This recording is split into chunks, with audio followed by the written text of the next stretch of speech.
Okay, so here's an example for you. Let's say you've been recording your video and you are now ready to edit it, but once you import it to your editing software, the black bars start to appear. The reason why this happens is because you recorded your video in the incorrect video dimensions, and because of this, what the editing software will do is it will either keep it in its original size or it will put it inside a template, and once it's inside the template, that's when the black bars start to appear because there's nothing in that area. Most of the time, the editing software will maintain the video size. This is something called aspect ratio. Maintain aspect ratio means it will maintain the size of it inside the template. So as you can see from my screen, I have 3 different types of video. The first one is where the height is smaller than 720p.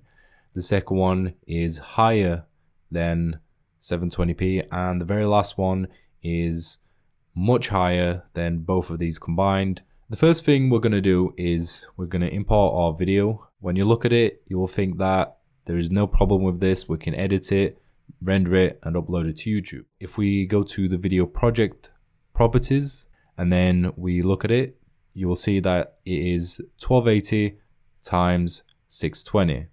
So it's already in the incorrect format. And if you upload it to YouTube like this, it will automatically have the black bars. So what we're going to do is we're going to pretty much get ourselves a template for 720p. If you don't have one, you can easily type in 1280 and then 720 in here and then save it as a template.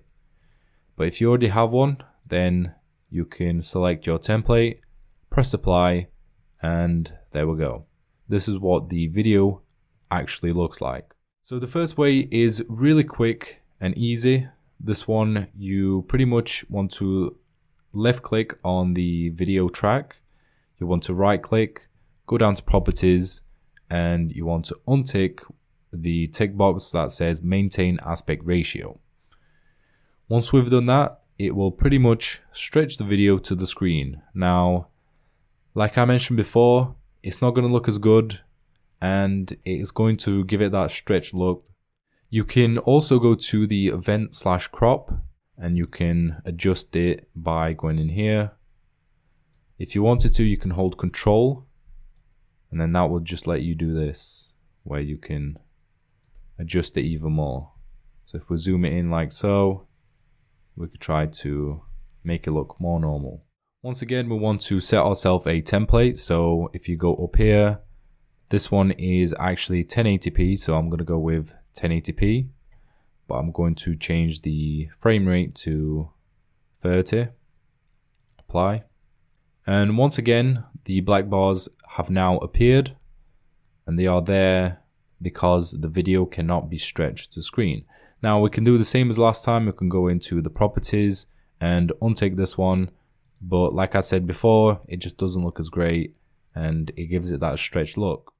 The very last way to do this is to replace the black bars with the same video but blur it out. You've probably seen this before where it gives it that transparent look on a lot of different videos on YouTube. It's really simple. All you got to do is press Ctrl+C on the video, make sure you're selecting it, and then you want to create yourself another video track.